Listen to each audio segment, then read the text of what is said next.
So my commentary today in the Mark Medley Show, we're going to be talking about this whole notion of policing. Now, let me be very clear. I understand what they're saying whenever they're crying and yelling, defund the police or do away with the police. Now, again, this is me personally. So the views and opinions heard here may not be your views or your opinions, and that's all right. They are mine. But when you start getting into talking about defund or do away or get rid of the police, then the notion becomes, okay, then who are we going to go to whenever crimes are being committed, emergencies are happening? Because what folks are saying is because of the actions of, when you start doing statistically of all the police officers in the country, you start to, whatever number it is that are the bad apples, statistically, it's still relatively small. In other words, those few bad apples, they really are making the larger basket look really bad. They are. But to turn around and say, well, we need to do away with the police altogether, that's silly to me, because who would act in terms of aid or helping? And that's what their charge is, to serve and protect. Now, you have that handful. And when I say handful, it's relative to all the police officers of any type in the country. You start talking the Derek Chauvins and some of these others that actually did what they were not supposed to do, misused and abused their title and their office and their authority. But you can't get rid of an entire unit of, because even though, for in our minds, we may think, oh, it would be great without the police. I don't think so. Can they do a better job? Yes. But this leads me to what I really want to talk about in terms of it today, because I'm not necessarily here to defend or to promote, defunding the police one way or the other. But what I really want to get at is every time one of these circumstances arise, you probably can guess whatever the commissioner or whoever the chief or whoever it is going to say that they're going to need. We need more, quote unquote, training. And this is where I say, because I'm not going to bash all police. That's just all to it. I have some wonderful police officers that I know and work with. Matter of fact, this morning, Officer Fryer, I've come to know her well, as every now and again, depending on which shift the officer is on in the morning, when I have to be escorted into the studio, the whole crew never had any issues with the police force up here in terms of me being able to get where I needed to get to. Anytime I've dealt with police, never had an end. I've been stopped a couple of times, thank God, no time recently in terms of, a violation. I haven't had any violations in years. But anytime it was with the encounter, it didn't end, thankfully, in what unfortunately too many of my brother's encounters ended in.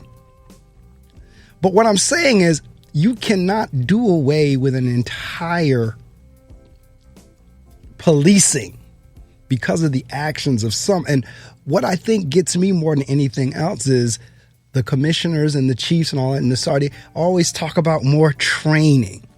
The incidences and circumstances that are going on with the police is not about training. That's what I want to get clear. It's not about training, because they've been trained. The issue is not with the training. The issue is with the person, him or herself. The issue is with the heart of the person who is now wearing that uniform, wearing that badge, toting that gun, toting that stun gun or that taser or that baton. That's the issue. It's not an issue of more training. That's always the first thing they lean on. That's always the first thing they holler when they're standing behind that microphone. Well, we're going to have more training. It's not a training issue. They've been trained. The issue is the heart and the mind of the person who is committing the act. They know what they're doing. And I know it's heat of the moment. I get it. It's heat of the moment. But in most of these instances, I heard this incident that was a case a couple years ago that got swept under the rug. it has now come to light, and you could hear.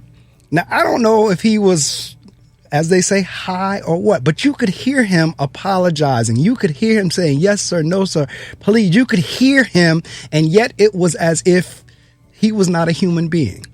It was the same thing in the George Floyd case. You could hear him saying he could not breathe. The same thing in the Bumpers case, the lady. The same thing in Eric Garner and all these cases. You can hear these folks pleading.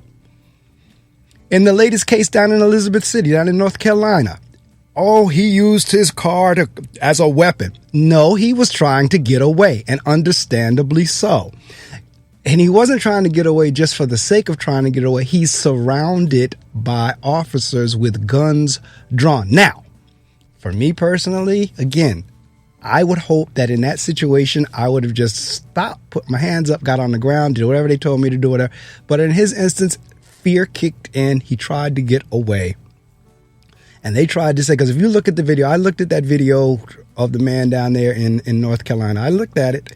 And I did not see him intentionally trying to run over any officers.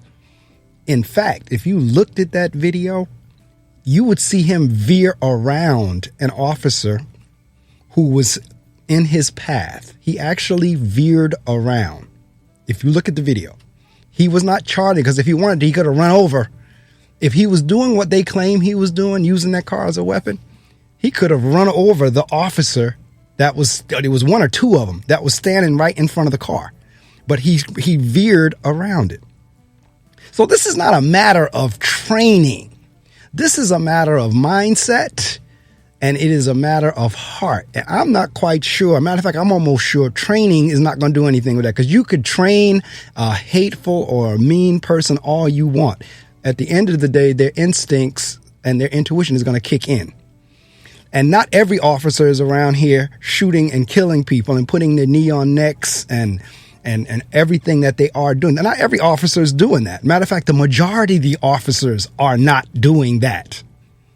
So it's not a training. The one thing about policing, or when something like that goes awry, or in education, whenever we're not getting kids to perform on these assessments the way we want to, the first two things that we holler or yell about or get up to the microphone about is training and money. All right. Money, just throwing money after something does not necessarily mean it's going to improve. Just giving more money does not mean something is going to improve. Giving more training does not mean something is going to improve. What has to happen is there has to be some shifts in mindsets and hearts. That's what's going to change things. It's not this how much training do these officers need? They're trained in the academy. And I know in the school system, we're constantly getting some type of professional development, one or the other. So I can only imagine that in the police forces that they're constantly being trained or professionally developed as well. So how much training? Because that's always the first thing that's said. Oh, well, we're going to have more training. Okay, you're getting more training, and yet we're still having these incidents. You got more body cameras, we're still having these incidents. We have cameras all over the place. The police officers are wearing cameras on them, and yet they're still doing what they're doing. So how much money, cameras, training can you? The truth of the matter is, we need to start holding these guys and gals who are doing it accountable. And when I mean accountable, I mean, look, well, you know what? If you did that, you are no different from anybody else in or out the uniform. Because I get this blue wall of silence thing. I get the fraternal thing. I get that. But that's going to have to be broken down and done. Now, that's where you're going to begin to start. It's like, okay, for those of you who are involved in this, if you do not cooperate and tell us the truth of what happened, then we're going to deal with you too. So not only once we find out what the officer did or did not do, but if we found out that you were an accomplice, just like, on the other side of the law. Because this is the thing, the way we're set up and going now, you have one set of laws for one set of people and another set of laws for another. So for the perpetrator or the suspect, the law works one way. For the police officer, it works another, even though they've done the same thing. So if the suspect or the perpetrator commits murder, he's handled one way. However, if the police officer commits murder, he or she is handled another. That's where the issue keep coming out. It's not a training issue. to me, no pun intended when I say this training thing, that's a cop-out. And I don't mean no pun intended, but that always fall back on, we're going to do more training. How much sensitivity training do you need? How much diversity training do you need? And if anything, if they do go to this training for somebody whose heart and mind is not right, they're not paying attention and could care less about the training anyway. So you keep talking about we need more training, but the people that are doing these things, even if they go to the training, it won't matter to them because they're not paying attention. They're not listening. They're not taking it in.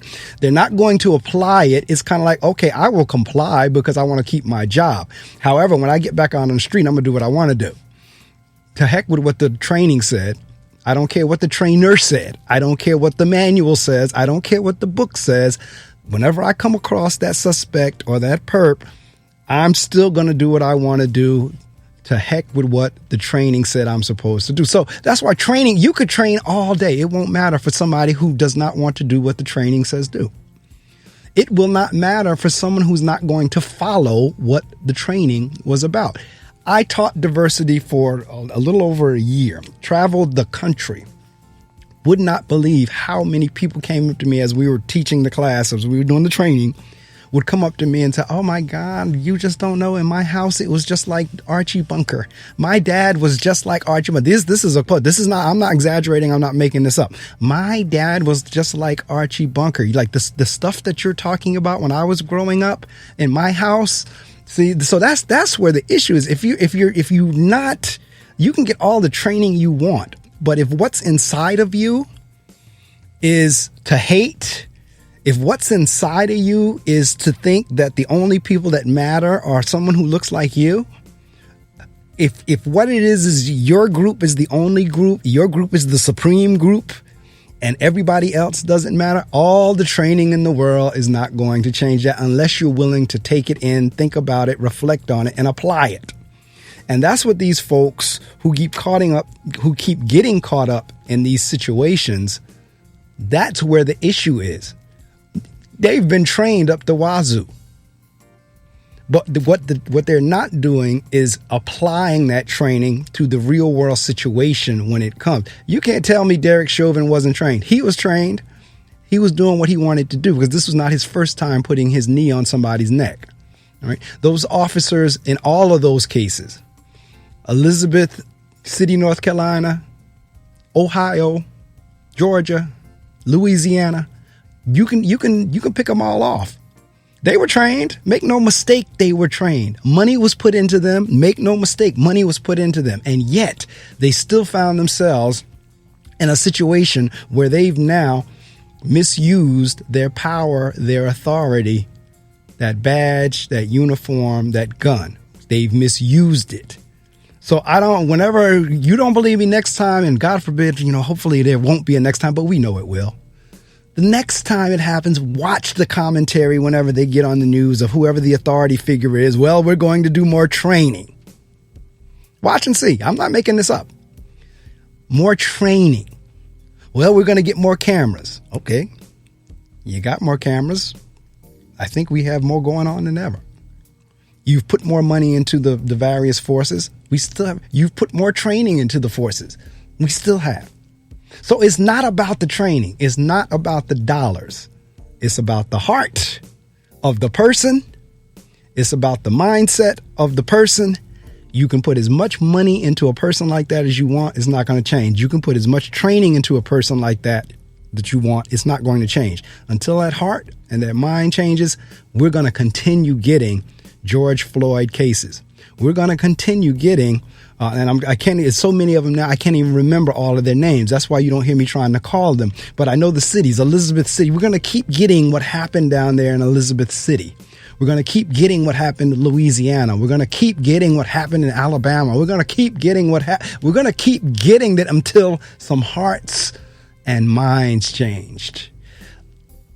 This is another episode of the Mark Medley Show. You can reach out to me. You can get me on my website. It is marcamedley.com. marcamedley.com. All together. No spaces at all. Everything, all the letters are connected. marcamedley.com. medley.com. That is the portal to all my social media sites. It's the portal to the Mark Medley Show. It's the portal to the Reading Circle with Mark Medley. It's the portal to, again, all my social media sites. Anything you want to do, go to my website. And you can reach out, and if you're an author and you want to get scheduled on the Reading Circle with Mark Medley, you have an opportunity to do that there. If you want to leave a commentary or something, you have the opportunity to do that as well. All right.